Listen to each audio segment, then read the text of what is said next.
আজকের এই শুভ সন্ধ্যাবেলায় আমরা এখানে সবাই একত্রিত হয়েছি আমাদের সেই বোন যে কিনা আরজি করে এক ভয়াবহ পরিণতির শিকার হয়েছে, সেই তিলোত্তমার প্রতি শ্রদ্ধা জানাতে এবং আমাদের যে প্রতিবাদ এবং আমাদের যে জাস্টিসের যে দাবি সেটাকে পালন করতে এখানে আমরা সকলে আজকে জমায়েত হয়েছি। আপনাদের সকলকে অনুরোধ করছি যে আপনারা এখানে এসে উপস্থিত হন এবং আমাদের মধ্যে আমাদের যে সমস্ত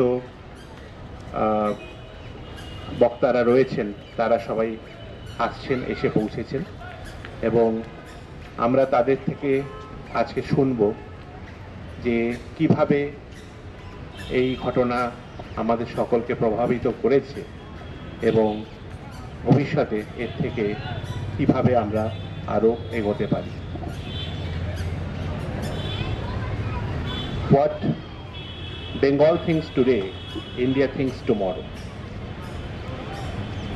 এই একটি বাক্য স্বাধীনতার প্রাক্কালে এবং স্বাধীনতার ঠিক পরে বহুল প্রচলিত ছিল, কিন্তু যে কোনো কারণেই হোক দিনে দিনে সেই যে বাঙালি স্পিরিট সেটা ধীরে ধীরে পিছনে চলে যেতে থাকে এবং আজকের দিনে দাঁড়িয়ে সত্যি কথা বলতে যদি কেউ বলে যে what Bengal things today, India things tomorrow, হয়তো অনেকেই বিশেষত যারা এই প্রজন্মের তারা ব্যাপারটাকে বিশ্বাস করবে না।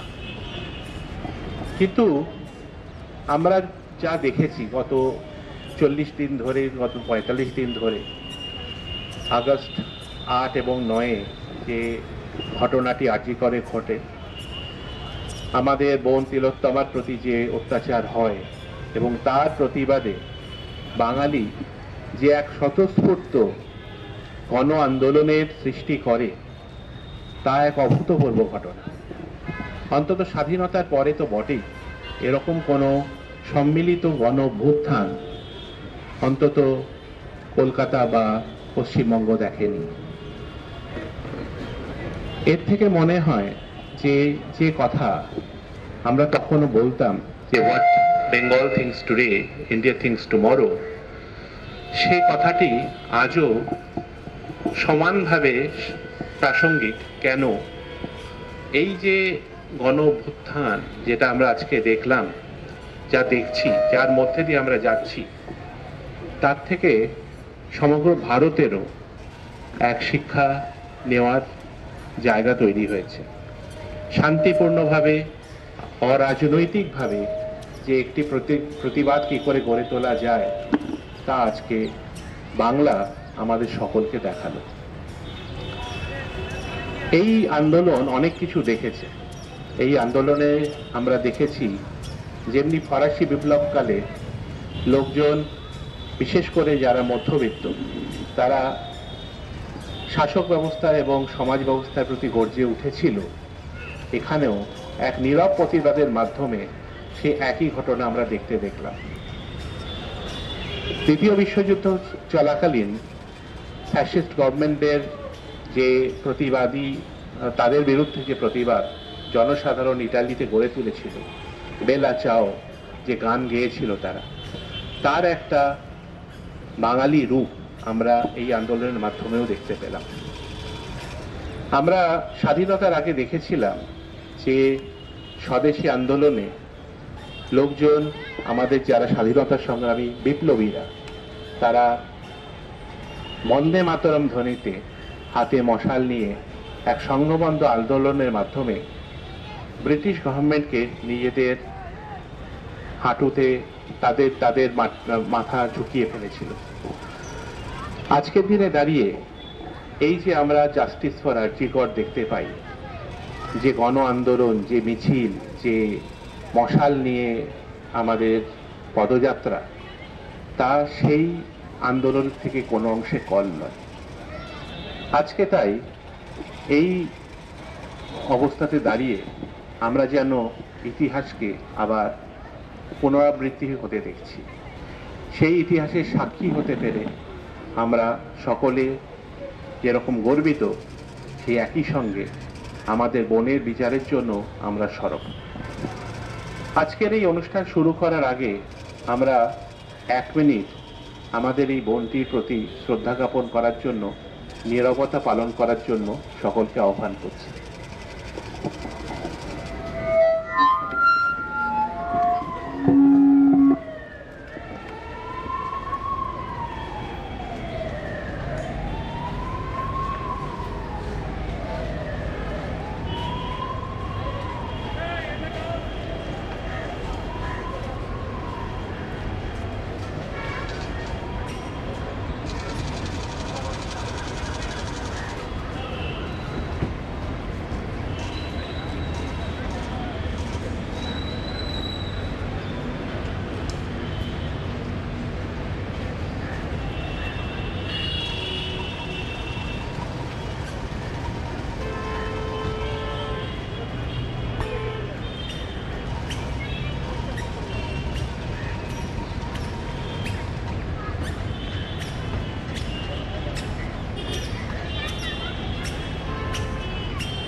সকলকে ধন্যবাদ।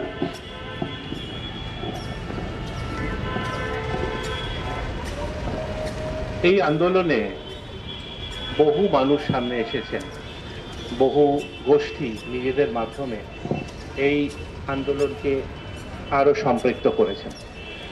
তেমনই একটি গোষ্ঠী হলো সোনে কি চিড়িয়া বা এসকেসি, যাদের মূল লক্ষ্য শুধুমাত্র বাঙালির নবজাগরণ সৃষ্টি করা নয়, বা ভারতের যে ঋত, আমাদের যে সংস্কৃতি, তাকে পুনরুদ্ধার করা। এসকেসির ব্যাপারে কিছু বলার জন্য আমি এসকেসির কর্ণধার আরিয়ান মুখার্জিকে এখন আহ্বান করছি। আরিয়ান কিছু বক্তব্য আমাদের বলবেন।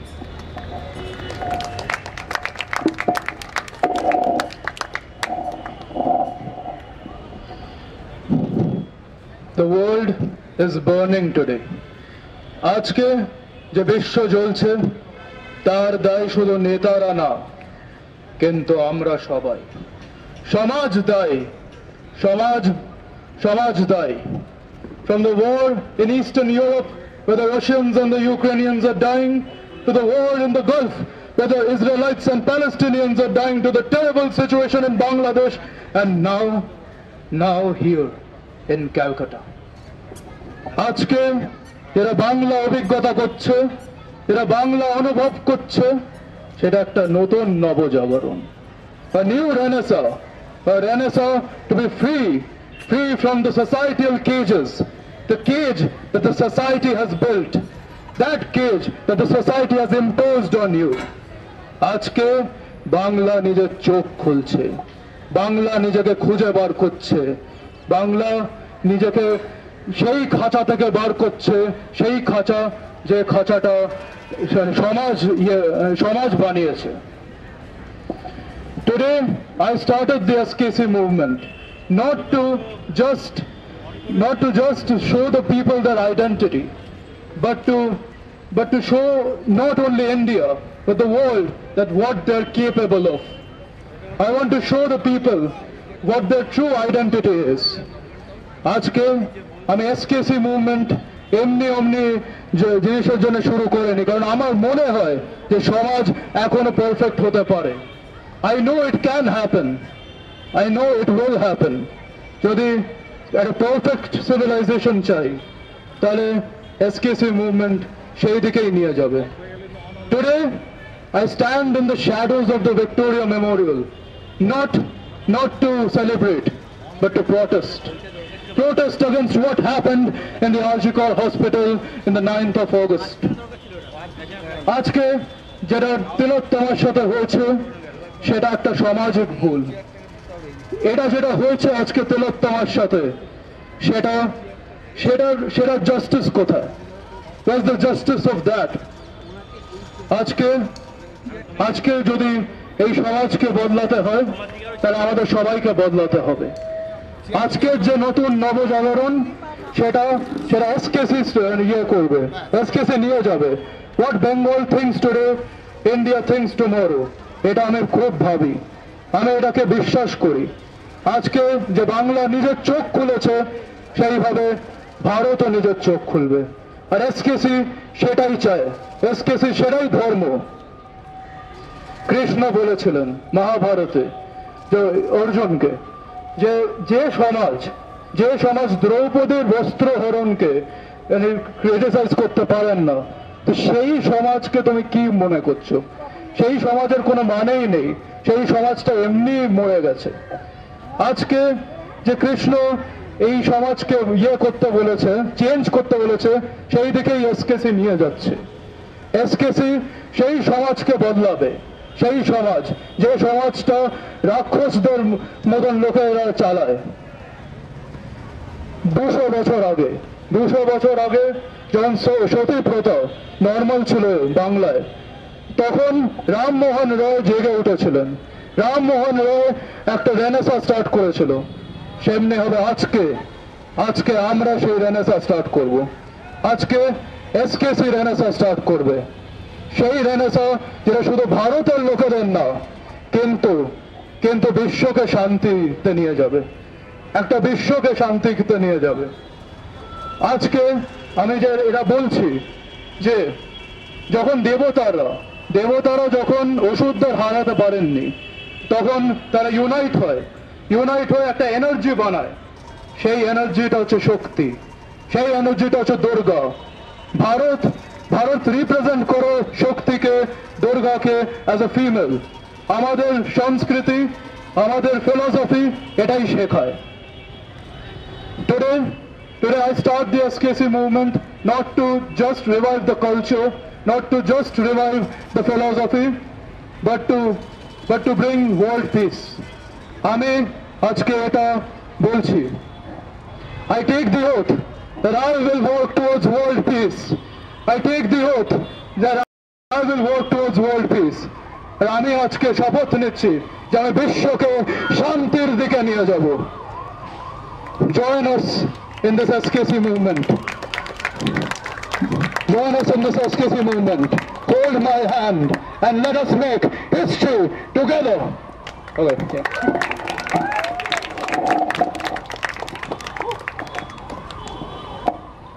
আমরা আরিয়ানের বক্তব্য শুনলাম, এসকেসি মুভমেন্টের ব্যাপারেও শুনলাম,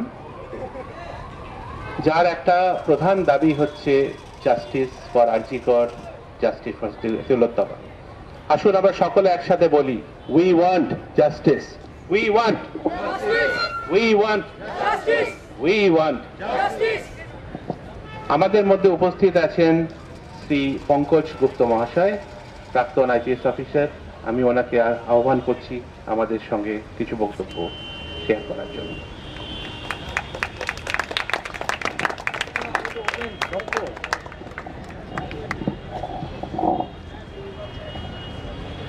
ধন্যবাদ অনির্বাণকে।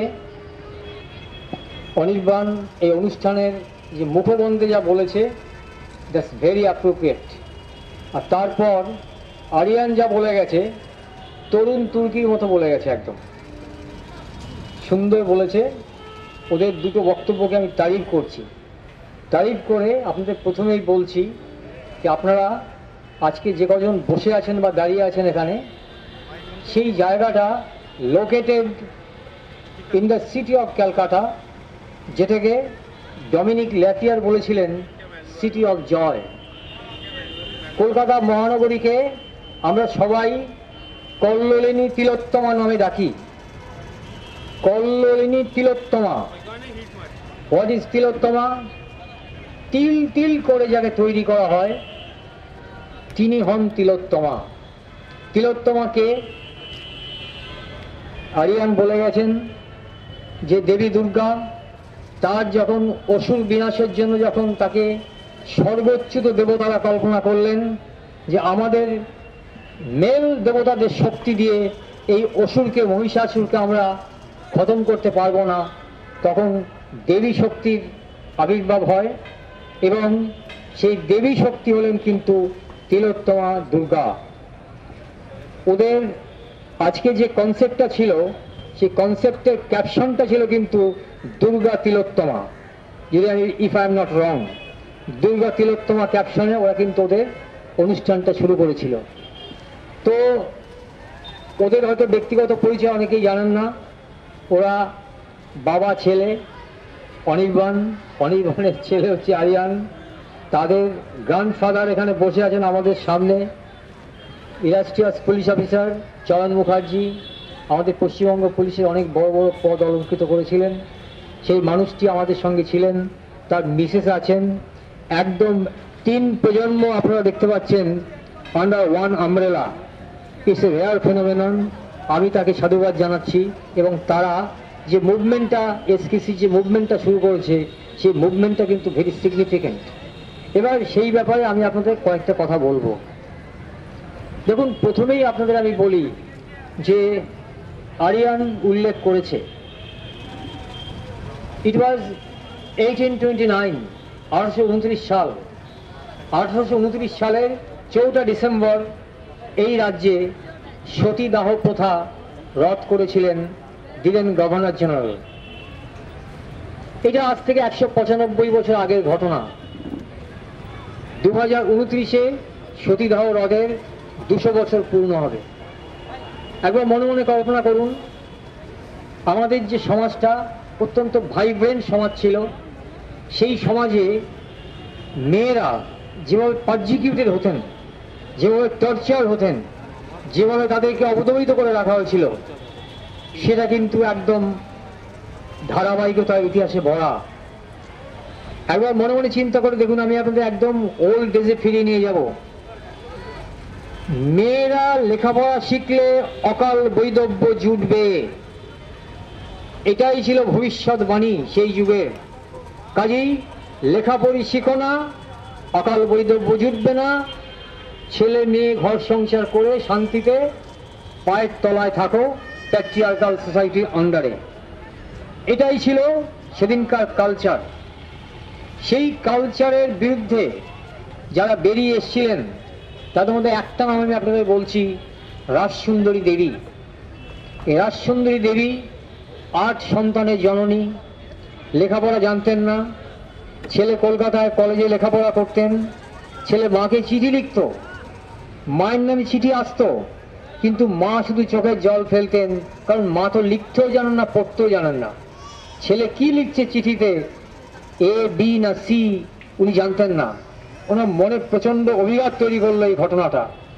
সেই ঘটনাটা এমন তৈরি করলো, উনি গোপনে গোপনে বাড়িতে ছেলেকে বললেন, তুই আমাকে একটু লেখাপড়া শেখা। ছেলে মাকে লেখাপড়া শেখাতে শুরু করলো। মা স্বশিক্ষিতা হলেন, নিজের পায়ে দাঁড়ালেন। তার বিখ্যাত আত্মজীবনীর নাম হচ্ছে আমার জীবন। রাজসুন্দরী দেবীর আমার জীবন যারা পড়বেন, তাদের চোখ দিয়ে টপ টপ করে জল পড়বে, একটি কারণের জন্য, যে মেয়েরা কি পরিমাণ পারজিকিউটেড হতেন সেই যুগে। তাদের কোনো বলার প্রতিবাদের ভাষা ছিল না, মুখ মৌন নীরব থাকা ছিল তাদের নিয়তি। সেই জায়গা থেকে কিন্তু মেয়েদের আস্তে আস্তে উত্তরণ হয়েছে। আজকে দেখুন, আমাদের দেশের প্রাইম মিনিস্টার ছিলেন ইন্দিরা গান্ধী, আমাদের দেশের প্রেসিডেন্ট ছিলেন প্রতিভা দেবী সিং পাতিল, আমাদের দেশে এখন মেয়েরা সুপ্রিম কোর্টের জাস্টিস হচ্ছেন, হাইকোর্টের চিফ জাস্টিস তো অহরহ হচ্ছেন। কাজে উইমেন এম্পাওয়ারমেন্ট যেটা আমরা বলি, সেটা কিন্তু আমাদের দেশে হচ্ছে, খুব দ্রুত লয় হচ্ছে, দ্রুত তালে হচ্ছে, সেটাকে অস্বীকার করার কিন্তু কোনো জায়গা নেই। কিন্তু এবার মনে মনে ভাবুন, আরিয়ান বলে গেল যে দ্রৌপদীর বস্ত্র হরণ, এটা তো ঘটনা। দ্রৌপদীর বস্ত্র হরণ কখন হয় একবার মনে মনে ভাবুন তো। আগেকার দিনে যাদেরকে গুরু বা আচার্য বলা হতো, তারা ছিলেন সর্বশাস্ত্র পারঙ্গম।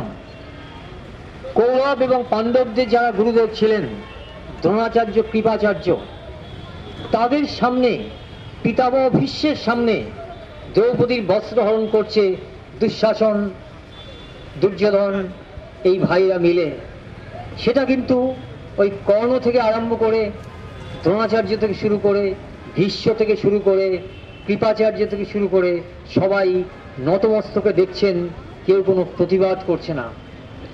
এই স্টেটটাকে, এই স্টেট মানে এই রাজ্য না, এই স্টেট মানে এই অবস্থাটাকে বলে a state of terminal decline. এই টার্মিনাল ডিক্লাইন যখন একটা সমাজের হয়, তখন সেই সমাজে কিচ্ছু করার থাকে না। সেই সমাজে সবাই কিন্তু গড্ডেলিকার প্রভাবে গা ভাসিয়ে দেয়। স্রোতের প্রতিকূলে ভাষার ক্ষমতা মানুষ হারিয়ে ফেলে। সেই স্টেটটাকে বলে মরিবান স্টেট অফ সোসাইটি। সোসাইটির সেই যে মরিবান দশা, মৃতকল্প দশা, সেই দশা থেকে উদ্ধার করার জন্য কখনো কখনো কোনো মানুষ জেগে ওঠেন, যেমনভাবে জেগে উঠেছেন আমাদের আরজিকরের সেই তিলোত্তমা। আরজিকরের মেয়েটির কি অপরাধ ছিল? সে মেয়েটি তো এমবিবিএস তার ডিগ্রি কমপ্লিট করেছিল, কমপ্লিট করে তিনি এমডি পড়ছিলেন। তার এমডিরও 2 বছর হয়ে গিয়েছিল। এমডি আর কদিন পরে শেষ করতেন। এমডি কোর্স শেষ করার পর তিনি হয়তো কোনো বড় মেডিকেল কলেজে বড় ডাক্তারি পেতেন, অধ্যাপনার কাজ করতেন, প্রফেসর হতেন।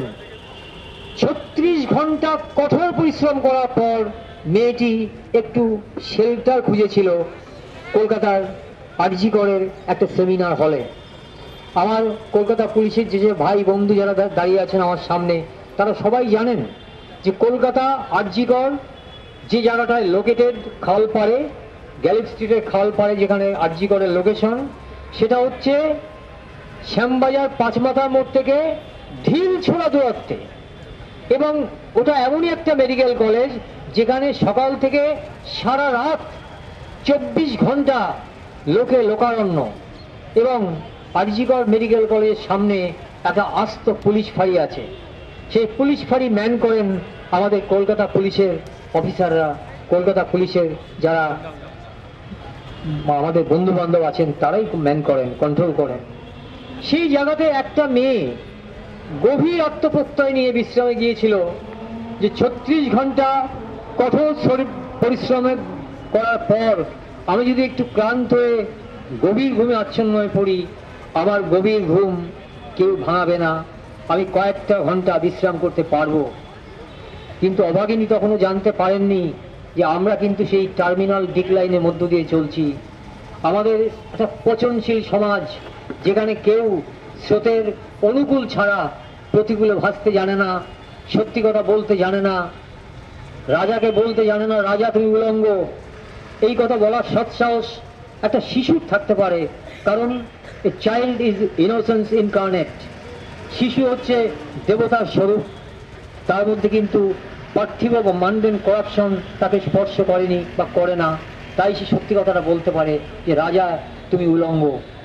কিন্তু এখন রাজা রানী যিনি থাকুন, তাকে উলঙ্গ দূরের কথা, তাকে প্রকাশ্যে বলার ক্ষমতা কারণ নেই যে you are not on the right track, আপনি সঠিক পথে নেই, এই কথা বলার হিম্মত অব্দি কারণ নেই। তো সে মেয়েটি চিন্তা করে দেখুন, মেয়েটিকে কেউ শুধুমাত্র মারেনি, তাকে শুধু খুন করা হয়নি, শি ওয়াজ রেপড ব্রুটালি। তাকে ব্রুটাল রেপ করার পর তাকে খুন করা হয়েছিল। ব্রুটাল রেপ, দেন মার্ডার, তারপর তার বডি থেকে যেন কোনো রকম চিহ্ন পাওয়া না যায় সেই ব্যবস্থাও কিন্তু ঘাতক বাহিনী করে রেখে দিয়েছিল। এইরকম একটা অবস্থায় 4 দিনের মাথায় মহামান্য কলকাতা হাইকোর্ট সেই মামলাটাকে তারা তদন্তভার দিয়ে দিলেন সিবিআইকে। এবং আপনারা মনে রাখবেন, এটা সবাই আপনারা জানেন যে ল অ্যান্ড অর্ডার সাবজেক্ট হচ্ছে স্টেট সাবজেক্ট, রাজ্যের বিষয়, এটা কেন্দ্রের বিষয় না। এটা ইউনিয়ন লিস্ট, কনকারেন্ট লিস্টের পর্যায়ে পড়ে না। This is pure state list. এখানে রাজ্য শেষ কথা। রাজ্য অনেকদিন আগেই কেন্দ্র সরকারকে জানিয়ে দিয়েছিল যে উইদাউট আওয়ার কনকারেন্স কোন রকম সিবিআই মামলা নিতে পারবে না। এটা ভারতবর্ষের 8টা অঙ্গরাজ্য ঘোষণা করেছিল, Paschimbanga is one of them, one of those states. কিন্তু এটাও মনে রাখতে হবে তার সঙ্গে, মহামান্য হাইকোর্ট বা সুপ্রিম কোর্ট যদি কোনো মামলার কগনিজেন্স নেন, এবং সেই মামলাটা তারা যদি কোনো সেন্ট্রাল এজেন্সিকে দেন, সেক্ষেত্রে state government, there is no bar, state government কখনো বলতে পারবে না এই মামলাটা আপনি কেন দিলেন, এই মামলা আমার তো স্টেট সাবজেক্ট, আমার কলকাতা পুলিশ তদন্ত করছে, তা আমি দেখব, এই কথা বলার এখতিয়ার থাকে না। সেই এখতিয়ার থাকে না বলেই মহামান্য হাইকোর্ট কিন্তু এই মামলাটা সিবিআই হাতে হ্যান্ড ওভার করেছিল। পঞ্চম দিনে যখন সিবিআই মামলাটা নিলেন, তখন তারা দেখলেন ড্যামেজ ইজ ডান, অনেক ক্ষতি হয়ে গেছে। দেখুন, মামলাটা যেহেতু বিচারাধীন, মামলাটা হাইকোর্ট থেকে সুপ্রিম কোর্টে গেছে, আমি বেশ কিছু জিনিস আমার জানা থাকলেও আমি কোনো মুখ খুলতে পারবো না, কারণ এটা কিন্তু আপনার কন্ট্রারি টু ল, দেশের আইন বিরুদ্ধে। ন্যাচারালি আমি তদন্ত বা সেই ঘটনার ডিপে আমি ঢুকছি না, কিন্তু এমন কতগুলো কথা আজকে আপনাদের সামনে বলার সময় এসছে যেখানে আপনাদের ভাবতে হবে যে এই ঘটনাটা এটা কিন্তু কোনো পশ্চিমবঙ্গের প্রান্তিক জায়গায় ঘটেনি, গোসাবা, কুমিরখালী বা সুন্দরবনে ঘটেনি, এটা বর্ধমানের কোনো আপনার কলিয়ারি বেল্টে ঘটেনি। এই ঘটনাটা ঘটেছে শ্যামবাজার পাঁচমাথার মোড় থেকে ঢিলছোড়া দূরত্বে, যেখানে পুলিশ ফাঁড়ি সামনে আছে, সেই জায়গাতে দিন রাত্রি 24 ঘন্টা জনাকীর্ণ হসপিটাল, সেখানে এরকম একটা নারকীয় বারবারিক ঘটনা ঘটে গেল। সেই ঘটনাটা যারা প্রশাসনে আছেন তারা কিন্তু সঙ্গে সঙ্গে লাফ দিয়ে নেমে গেলেন, উই ওয়ান্ট জাস্টিস। আরে এই কথা বলা তো সোজা। আমি দীর্ঘদিন 30 বছরের বেশি পুলিশে চাকরি করে এসেছি, আমিও জেলা এসপি ছিলাম, আমিও ডিআইজি আইজি ছিলাম, আমরা জানি পুলিশটা কিভাবে চলে। আরে মনে রাখবেন সবসময়, হাইকোর্ট, সুপ্রিম কোর্ট বা লোয়ার কোর্টকে যথাযোগ্য সম্মান দিয়ে বলছি, প্রাথমিক প্রাইমা ফেসি ন্যায় দান করে পুলিশ, অন্য কোন এজেন্সি এটা করে না।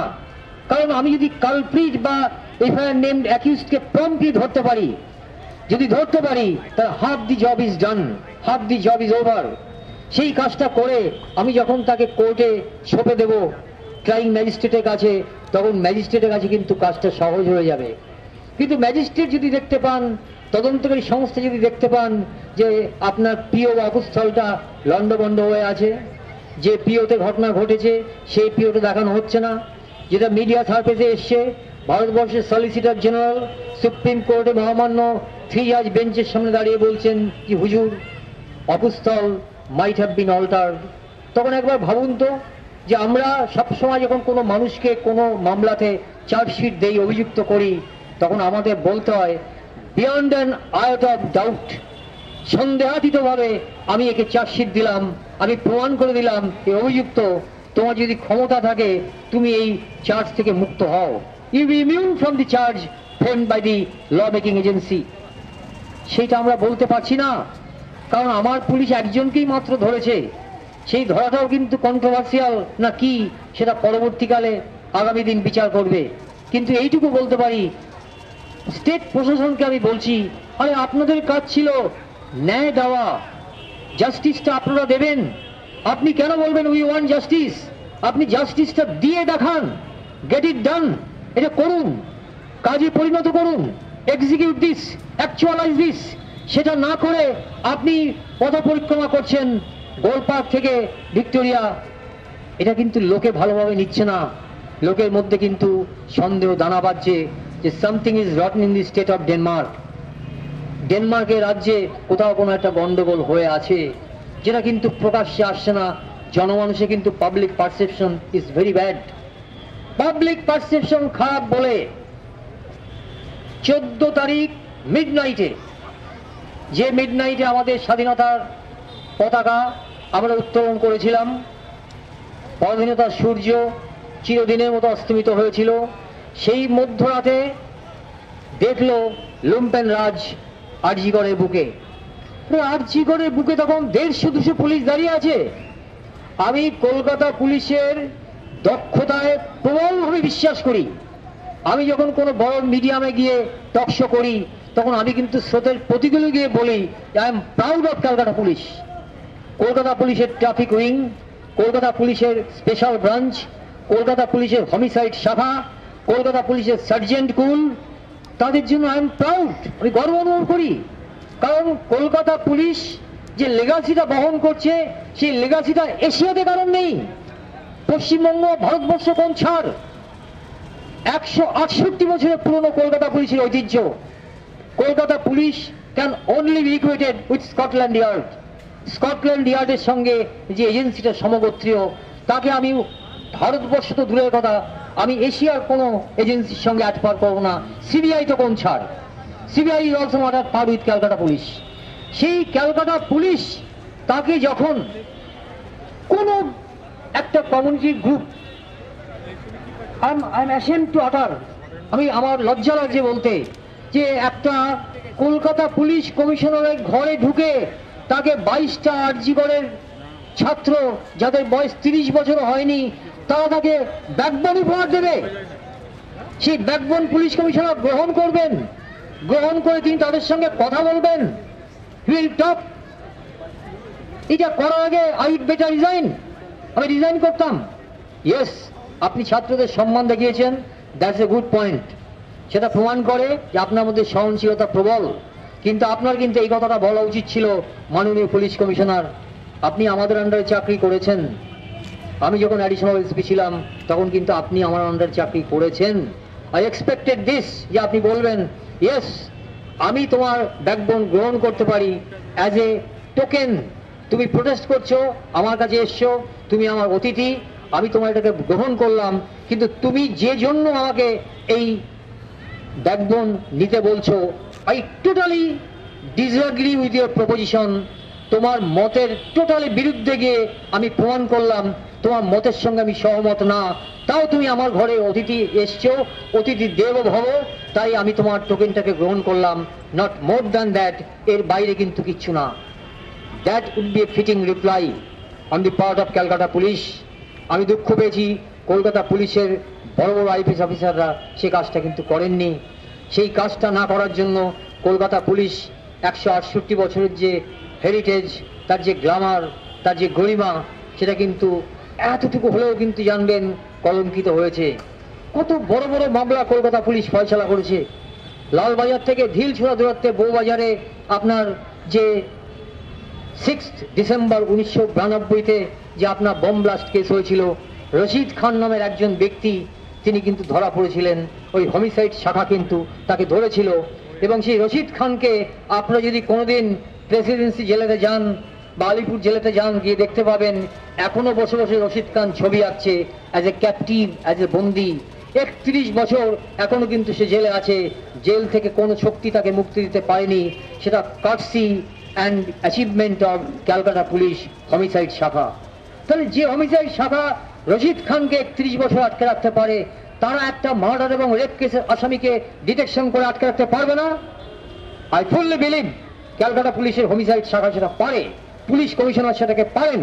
কিন্তু একটা পুলিশ বাহিনী যখন টোটাল ডিক্লাইনে পথে যায়, তাকে যখন ওই শিরদাঁড়া উপহার হিসেবে নিতে হয়, যখন সে প্রতিবাদ করার ভাষা হারিয়ে ফেলে, তখন কিন্তু মনে করি it's a matter of shame. এবং সেই কলঙ্ক যারা অপরাধ করেননি, কলকাতা পুলিশের বাকি যারা আধিকারিক, বাকি যারা সমস্ত অফিসার কর্মচারী আছেন, তাদেরও কিন্তু সেই কলঙ্ক ছুঁয়ে যায়। এই জায়গা থেকে আমি আপনাদের আরেকটা ঘটনা বলছি। জীবনে বহু ল অ্যান্ড অর্ডার ফেস করেছি, অনেক বড় বড় ল অ্যান্ড অর্ডার ফেস করেছি। তার জন্য আমার ব্যক্তিগত জীবনে ফিজিক্যাল বিপর্যয় নেমে এসছে অনেক।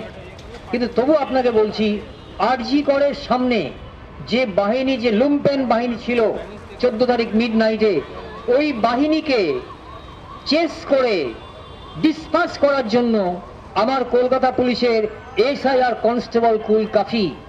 তার জন্য সাব ইন্সপেক্টর লাগে না, ইন্সপেক্টর লাগে না, এসি লাগে না, ডিসি লাগে না, পুলিশ কমিশনার লাগে না।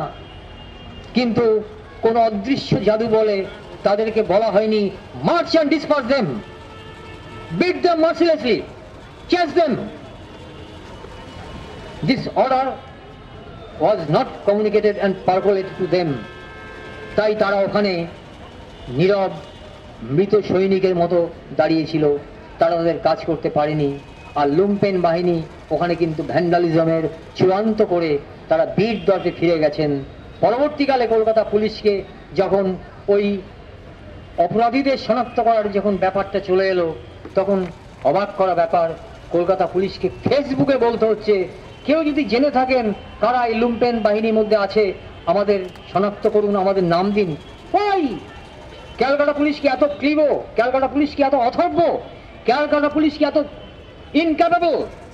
আমি এখনো বলছি, কলকাতা পুলিশের সমগোত্রীয় একটা পুলিশ বাহিনী ভারতবর্ষে নেই। ক্যালকাটা পুলিশের সমগোত্রীয় সিবিআই না, ক্যালকাটা পুলিশের সমগোত্রীয় একমাত্র ইংল্যান্ডের স্কটল্যান্ড ইয়ার্ড, যাদের কর্মদক্ষতা ওদের সঙ্গে একমাত্র তুলনীয়, এবং তাদের এফিসিয়েন্সি, তাদের লয়্যালটি, তাদের পরিশ্রমের ক্ষমতা, এগুলো কিন্তু আনকোয়েশ্চেনেবল। কিন্তু যে এজেন্সিকে কোনো একটা মিস্টিরিয়াস কারণে কাজ করতে দেওয়া হয়নি, এটা যখন মানুষ বুঝতে পারলো, তখন কিন্তু মানুষ ক্ষেপে গেল। যে মানুষ, যে জাতি জীবন হারা অচল আশার, পদে পদে বাঁধে তার জীর্ণ লোকাচার, সেই একটা জাতি যার পরনে শৃঙ্খল হয়ে গেছিল, একটা কমিউনিটি যে তার মুখে কোনো ভাষা ছিল না, সেই মানুষ হঠাৎ দেখলাম মধ্যরাতে রাস্তা দখল করতে শুরু করলো। এবং রাস্তা যখন দখল করতে শুরু করলো, তখন কিন্তু কোনো প্রতিরোধ মানল না, পুলিশের কোনো প্রতিরোধ মানল না। আপনারা জানেন যে কলকাতা পুলিশ জুরিসডিকশন না, সারা ভারতবর্ষে কোনো জায়গায় মিটিং মিছিল করতে গেলে, এই যে এখানে অ্যারিয়ানরা এবং অনির্বাণরা যে মিটিংটা করছে এসকেসির তরফে, এই মিটিং করতে গেলেও কিন্তু ওই ডিসি সাউথ এবং ক্যালকাটা পুলিশের ওসির থেকে পারমিশন নিতে হয়েছে। Without proper and prior permission you cannot hold any meeting. আপনি সভা সমিতি বা মিটিং মিছিল করতে পারেন না। সেদিন কিন্তু মানুষজন রাস্তায় নেমে গেছিল without prior permission and prior consent. তার মানে কি, একটা বাঁধ ভাঙা জলের মতো কিন্তু রাস্তায় লোক নেমে এসেছিল, বন্যার মতো। সেই বন্যা মাপতে পারেননি ক্যালকাটা পুলিশ স্পেশাল ব্রাঞ্চ, মাপতে পারেনি, জানতে পারেনি কারা এসেছিলেন, কাদের লিডারশিপে হয়েছিল। এবং যেটা আরিয়ান বলে গেল, উই ওয়ান্ট জাস্টিস, আর ডিমান্ড নেই, বলছি উই ডিমান্ড জাস্টিস। এটা আমাদের দাবি, আমরা চাই না, এটা আমাদের চাহিদা, জাস্টিস দিতে হবে। প্রথমে যখন ক্যালকাটা পুলিশকে বিদ্ধ করছিল, গতকাল না পরশু 42 দিন যখন শেষ হলো, তখন তারা কিন্তু সিজিও কমপ্লেক্স সল্ট লেকে গিয়ে সিবিআই কাছে গিয়ে বলে এসছে, enough is enough, we demand justice. তোমাদের 42 দিন সময় পেয়েছো, তোমরা কিন্তু মানুষকে জাস্টিস দাও। মানুষ দেখতে চায় যে এই অভয়া, তিলোত্তমা, নির্ভয়া, যে নামেই আমার অভাগিনী বোন বা মেয়েকে আপনারা অভিষিক্ত করুন না কেন, সেই মেয়েটি কিন্তু আপনার আর ফিরে আসবে না। তার ওই মৃতদেহে আর কোনোদিন কোনো মৃত সঞ্জীবনী সুধা দিয়ে কোনো শুক্রাচার্য তাকে বাঁচাতে পারবেন না। She is dead for ever. কিন্তু তিনি যে রেখে গেছেন, that is the spirit, eternal spirit. চিরকালের যে একটা ফ্লেম তৈরি করে দিয়ে গেছেন, সেই মশাল নিবানোর ক্ষমতা কোনো সিবিআই নেই, কোনো ক্যালকাটা পুলিশের নেই, কোনো পশ্চিমবঙ্গ প্রশাসনের নেই, কোনো মুখ্যমন্ত্রীর নেই, কোনো প্রধানমন্ত্রীর নেই। সেই ফ্লেম কিন্তু বহুদিন পরে আমি উজ্জীবিত দেখেছি। আমি বহুদিন পুলিশে চাকরি করেছি, অনেক মিটিং মিছিল মুভমেন্ট দেখেছি, কিন্তু এই মুভমেন্ট এত স্পন্টেনিয়াস, আপনার যে আপসার্জ অ্যান্ড মাস আপরাইজিং, এটা কিন্তু আমি আমার চাকরি জীবনে দেখিনি। আমি নক্সালাইট মুভমেন্ট দেখেছি, গোর্খাল্যান্ড মুভমেন্ট দেখেছি, অনেক বড় বড় মুভমেন্টে আমরা ল অ্যান্ড অর্ডার ডিউটি করেছি, কিন্তু এই মুভমেন্টকে দেখার সৌভাগ্য আমার হয়নি। আমি এই মুভমেন্টকে কুর্নিশ করছি, আমি স্বাগত জানাচ্ছি, এবং আমি বিশ্বাস রাখি আগামী দিন, যেটা আরিয়ান এবং অনির্বাণ বারবার বলে গেল, আমরা এটা বলতে ভুলে গেছিলাম, বলতে লজ্জা পেতাম। What India things today, what Bengal things today, India things tomorrow. সেটা ছিল আমাদের গর্বের সময়, আমাদের রেনেসাঁ নবজাগরণের সময়।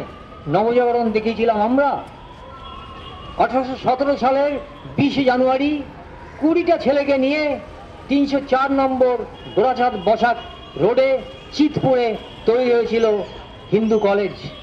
যে হিন্দু কলেজটা 1854 সালে পরিবর্তন হয়ে নাম হলো প্রেসিডেন্সি কলেজ, যে কলেজটা 2007 সালে হয়ে গেল প্রেসিডেন্সি বিশ্ববিদ্যালয়। তাহলে হিন্দু কলেজ থেকে প্রেসিডেন্সি কলেজ, তার থেকে প্রেসিডেন্সি বিশ্ববিদ্যালয়, যে ইতিহাস 207 বছরের ধারাবাহিকতা যার সাক্ষী। সেই জায়গাতে আপনার 5-6টা ছেলে, একজন ফিরিঙ্গি অধ্যাপক, তার নাম হেনরি ভিভিয়ান লুই ডিরোজিও। সে ডিরোজিও সাহেবের বয়স মাত্র 22 বছর, 22 বছর বেঁচে ছিলেন। তিনি যখন ওই ছেলেদের পড়াতেন, তখন তার বয়স ছিল 18-19 মাত্র। তিনি ওই ছেলেদের বলতেন যে don't take anything and everything for granted. যা তোমাকে দিয়ে দেবে সেটাই তুমি অবনত মস্তকে গ্রহণ করো না।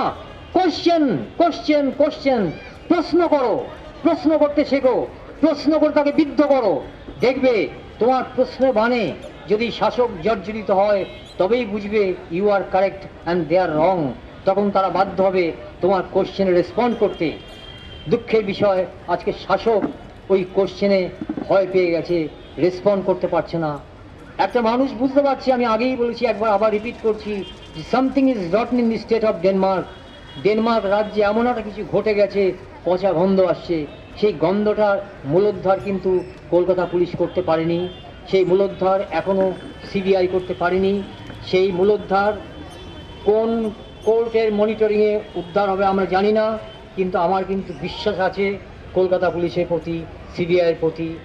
যারা বা যে এই জঘন্যতম অপরাধটি সংঘটিত করেছে তাকে শনাক্ত করে বলতে হবে চার্জশিট দেওয়ার সময় যে সন্দেহাতীতভাবে আমি চার্জশিট দিলাম, কোনো জায়গা থেকে কোনো ফাঁকতাল গড়িয়ে এ আর কোনোদিন বেরিয়ে আসতে পারবে না, তিলোত্তমাকে আর রেপ করতে পারবে না, তিলোত্তমাকে আর নিধন করতে পারবে না।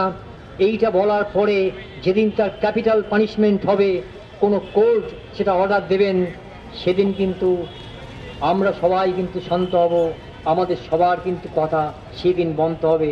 কিন্তু কলকাতা এবং বাংলা যে প্রতিবাদের ভাষা জুড়িয়ে গেছে, যে মাস আপরাইজিং তারা দেখিয়েছে, সে আপরাইজিংয়ের কিন্তু আপনারা সবাই শরিক।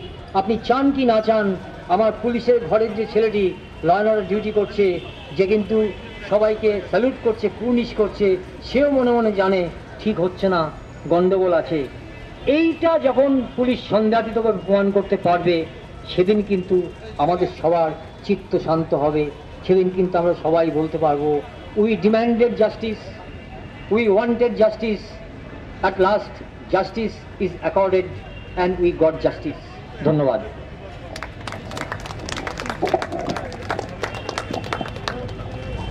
ধন্যবাদ পঙ্কজবাবু।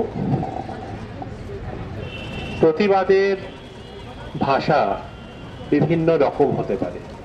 প্রতিবাদ যেরকম সংগঠিত মিছিলের মাধ্যমে হতে পারে, প্রতিবাদ সেমনি নীরব, নিশ্চুপে সৌভ্রাতৃত্ববোধ এবং সম্প্রীতিকে আরো বেশি প্রসার করার মধ্যে দিয়েও হতে পারে।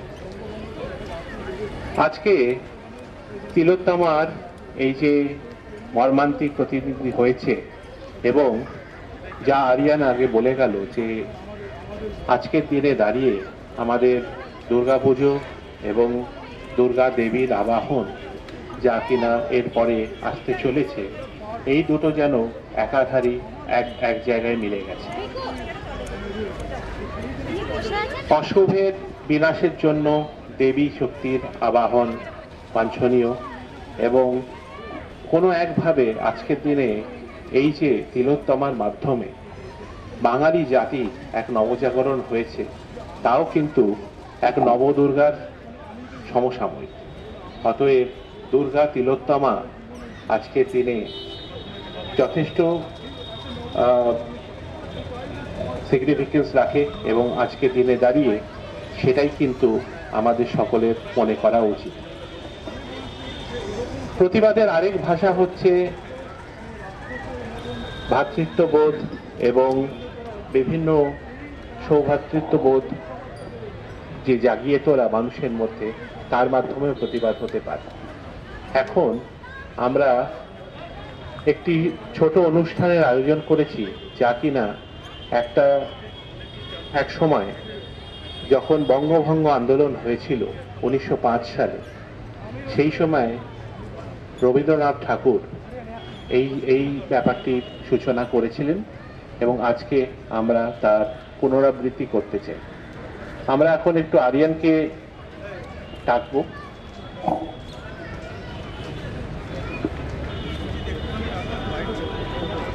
এবং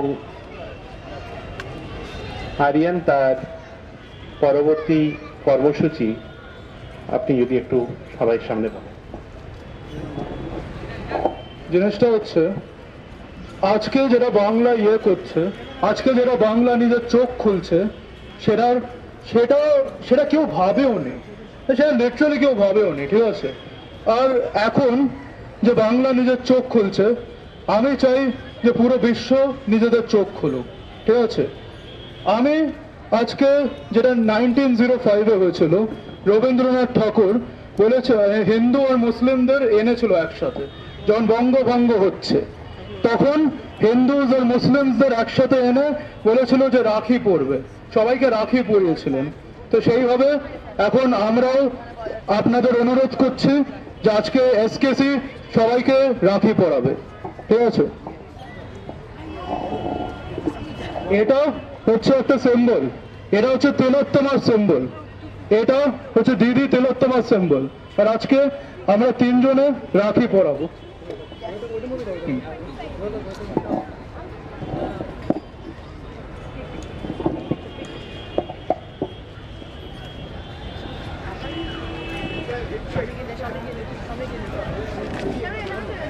সামনে যা।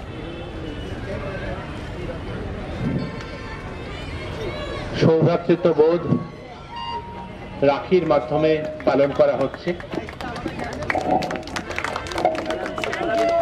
আজকে এই স্টেথোস্কোপ আমাদের পিছিয়ে আসো।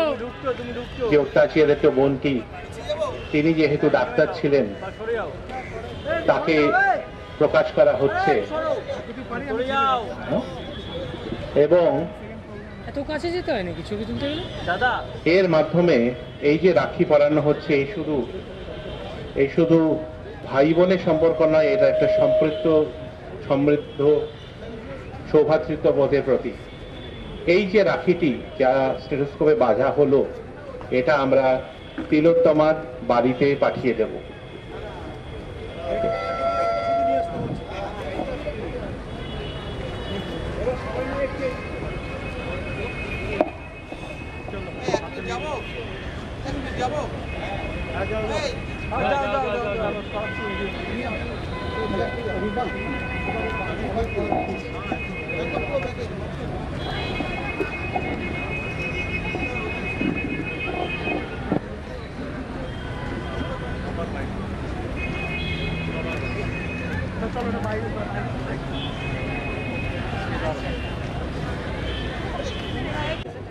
রাখি উৎসব আমরা নিজেরাও পালন করি এবং আমাদের এখানে যারা সহযোগী আছে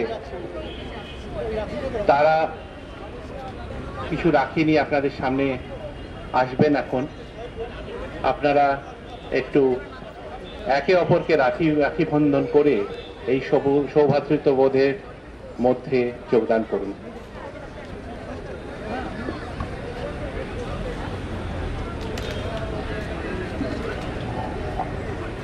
বিধির বাঁধন কাটবে তুমি এমন শক্তিমান, তুমি কি এমনি শক্তিমান, আমাদের ভাঙা গড়া তোমার হাতে এমন অভিমান, তোমাদের এমনি অভিমান।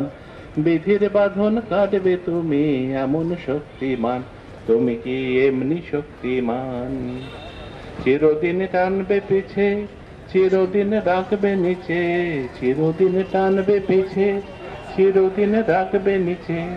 এত বল নাই রে তোমার, এত বল নাই রে তোনা, সরবে না সেই টান। বিধির বাঁধন কাটবে তুমি এমন শক্তিমান, তুমি কি এমনি শক্তিমান। শাসনে যতই ঘেরো আছে বল দুর্বলেরও, হও না যতই বড় আছেন ভগবান। আমাদের শক্তি মেরে তোরাও বাঁচবি নে রে, আমাদের শক্তি মেরে তোরাও বাঁচবি নে রে। বোঝা খান ভারী হলেই, বোঝা খান ভারী হলি, ডুববে তরি খান। বিধির বাঁধন কাটবে তুমি এমন শক্তিমান, তুমি কি এমনি শক্তিমান। আমাদের ভাঙা গড়া তোমার হাতে এমন অভিমান, তোমাদের এমনি অভিমান। বিধির বাঁধন কাটবে তুমি। সকলকে ধন্যবাদ জানাই এই রাখি অনুষ্ঠানে যোগদান করার জন্য।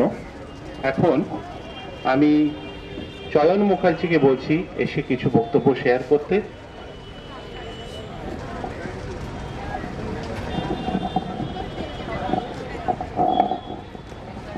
দাদা দাদা দাদা পিছিয়ে এসো, নমস্কার। পিছিয়ে এসো।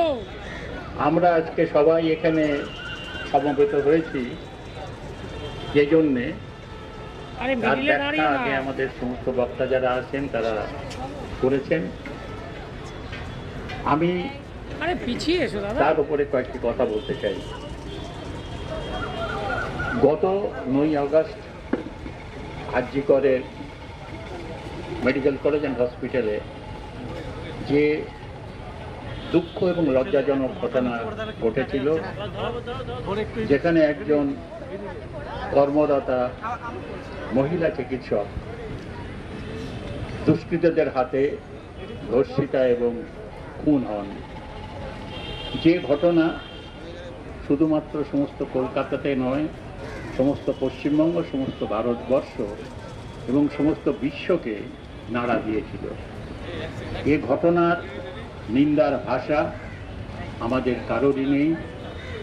যেভাবে যে পরিস্থিতিতে এই ঘটনা ঘটেছে, সেই ঘটনা সেখানকার যারা চিকিৎসক, বিশেষ করে যারা জুনিয়র ডাক্তার, শুধু জুনিয়র ডাক্তাররা নয়, সেখানে যারা মহিলা নার্স যারা আছেন এবং তাছাড়া যারা বিভিন্ন ধরনের যারা কাজকর্ম করে থাকেন, সবার মনে প্রচণ্ড উদ্বেগের সৃষ্টি করে।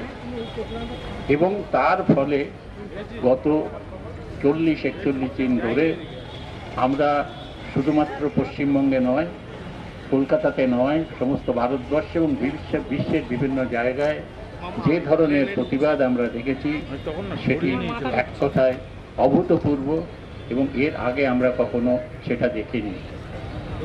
দলমত নির্বিশেষে সাধারণ মানুষের যে নির্বাক ক্রোধের অভিব্যক্তি, এটা সবার কাছে একটা শিক্ষণীয় এবং লক্ষণীয় ব্যাপার।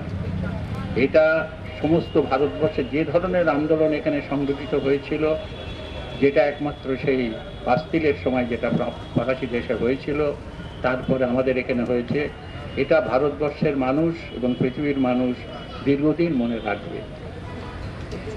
ঘটনা ঘটে গেছে, সেই সবাই আমরা চাই সেই ঘটনার রীতিমতো ভালো তদন্ত হোক, ঠিক মতো তদন্ত হোক এবং দোষীরা শাস্তি পাক।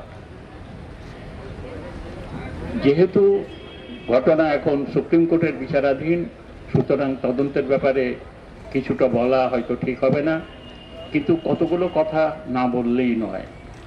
প্রথম কথা, ঘটনার পরে যে ধরনের পারিপার্শ্বিক অবস্থার সৃষ্টি হয়েছে এবং আমরা যে ধরনের সমস্ত খবরাখবর পাচ্ছি, তাতে কিন্তু সাধারণ মানুষের মনে একটা কিন্তু সন্দেহের বাতাবরণ সৃষ্টি হয়েছে।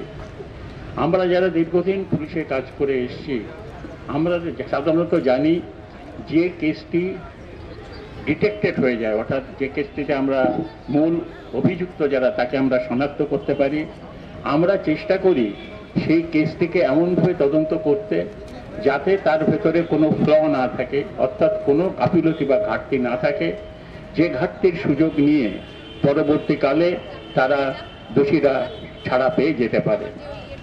আশ্চর্যজনকভাবে আমরা দেখছি যে যখন এখানে একজন অপরাধীকে ধরা হয়েছে বলে বলা হচ্ছে, তারপরেও কেন এত রকম তদন্তের গাফিলতির কথা আমরা জানতে পারবো। যে তদন্তের কথা, যে গাফিলতির কথা সুপ্রিম কোর্টের বিচারপতিদেরও নজরে আসছে এবং তারাও এর উপরে মন্তব্য করছেন। এটা কিন্তু একদমই বাঞ্ছনীয় নয় এবং কাম্য নয়। কলকাতা পুলিশের একটা দীর্ঘ সুনাম আছে। আমি দীর্ঘদিন কলকাতা পুলিশের বিভিন্ন পদে কাজ করেছি, আমি ডিভিশনে কাজ করেছি, ডিসি হেডকোয়ার্টার ছিলাম, ডিসি ট্রাফিক ছিলাম। কলকাতা পুলিশের কর্মচারীদের দক্ষতা, বিশেষ করে ডিডি ডিপার্টমেন্ট, ডিটেকটিভ ডিপার্টমেন্টের তাদের দক্ষতা প্রশ্নাতীত। এত দক্ষ অফিসাররা আছে, বহু দুর্গ কেসের তারা সমাধান করেছে, কিন্তু আজকে এই জিনিসটা আমাদের একটা প্রশ্নের মুখে তুলে নিয়েছে। এর সাথে যে যারা এই আজকের এই অনুষ্ঠানের উদ্যোক্তা এসকেসি, তারা যে আজকে শপথ নিয়েছে, সে শপথটাকেও আমাদের প্রত্যেকেরই একটা সমর্থন এবং সহযোগিতা রয়েছে।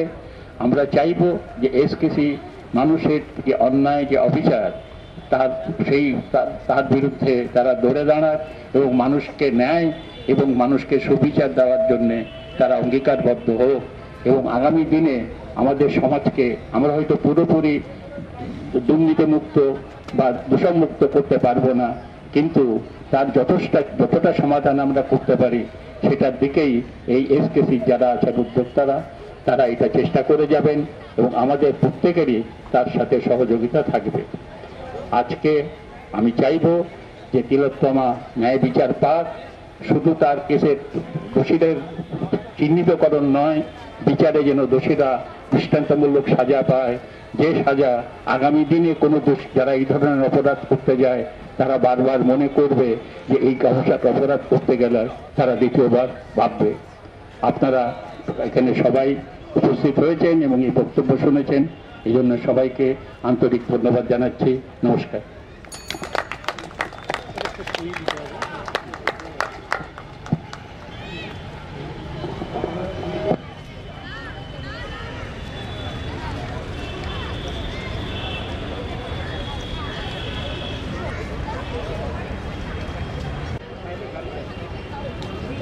বিচারের দাবিতে আপনাদের সকলের কাছে আসবো উই ওয়ান্ট জাস্টিস লেখা একটি কাগজ নিয়ে। আপনারা যদি মনে করেন তাতে সাইন করতে চান দয়া করে একটু করুন, এবং এটা আমরা তিলোত্তমার বাড়িতে এই স্টেথোস্কোপ এবং এই রাখির সাথে একসাথেই পৌঁছে দেব। সাথে সাথে যেরকম আমরা দেখেছি ইউরোপের বিভিন্ন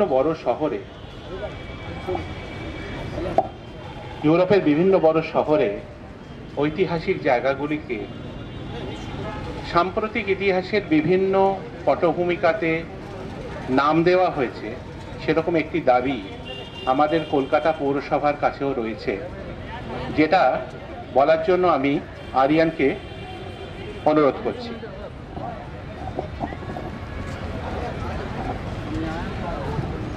আজকে আমি প্রপোজ করছি যে এই স্কোয়ারটা যেটা ভিক্টোরিয়া মেমোরিয়ালের সাউথ গেট, এটা আমি প্রপোজ করছি যে তিলোত্তমা স্কোয়ার নাম দেওয়া হোক।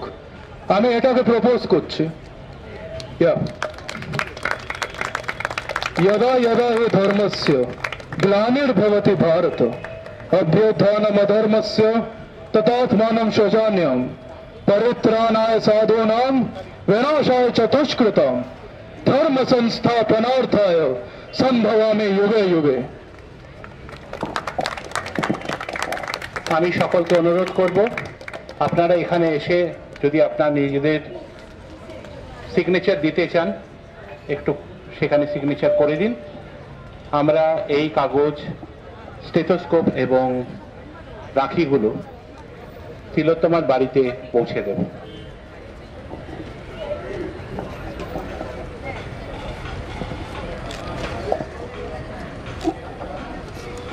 সকলকে অনুরোধ করব যারা যারা এখানে সই করতে চান, এই উই ওয়ান্ট জাস্টিস যে আমাদের দাবি সেখানে সই করতে চান, সেখানে আপনি এসে এখানে সই করতে পারেন।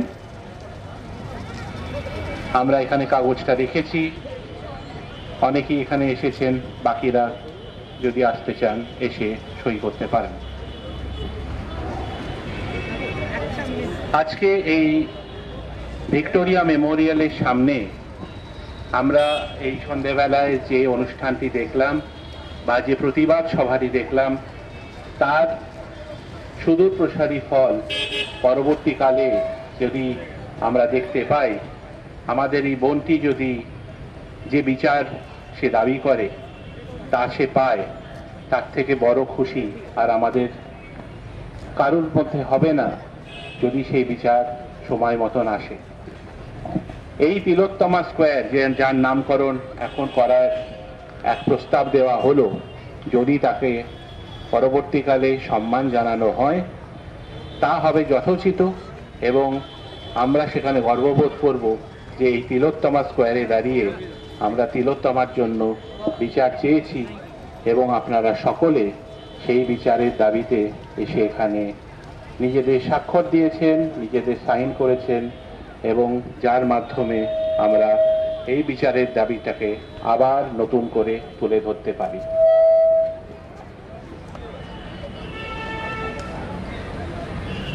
আজকে আপনারা সকলে এখানে আসার জন্য আমি আপনাদের সকলকে আন্তরিকভাবে ধন্যবাদ দিচ্ছি এবং আশা করছি যে আমাদের তিলোত্তমা শীঘ্রই সুবিচার পাবে এবং আমরা সকলে সেই ঘটনার, সেই ঐতিহাসিক ঘটনার সাক্ষী থাকতে পারবো, যেমনি আমরা থেকেছি এই মহা নবজাগরণ যা বাঙালি সমাজের মধ্যে আমরা দেখেছি এই ঘটনার পরিপ্রেক্ষিতে। এই বলে এবং আপনাদের সকলকে ধন্যবাদ জানিয়ে আমরা আজকের অনুষ্ঠান এখানে শেষ করছি। আপনারা যারা এখনো স্বাক্ষর করতে চান এখানে এসে প্লিজ নিজেদের স্বাক্ষর দিন এবং এই বলে আমি আজকের অনুষ্ঠান শেষ করছি। আপনারা সকলে সুস্থ থাকবেন, ভালো থাকবেন। নমস্কার।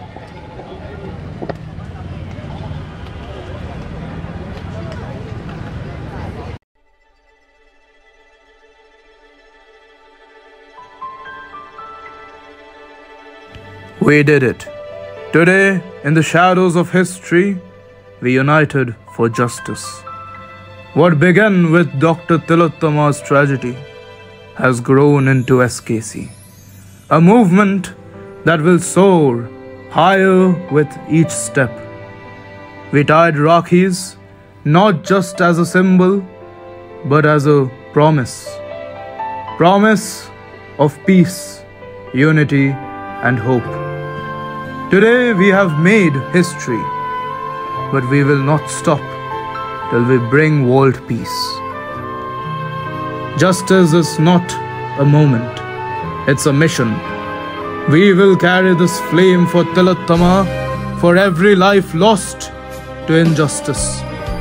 SKC will continue to rise until our dream of a just and peaceful world becomes a reality.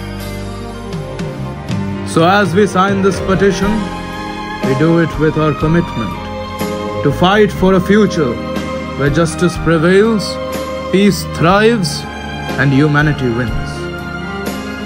We have come this far and we will continue. For Tilottama, for Bengal, for India, for the world.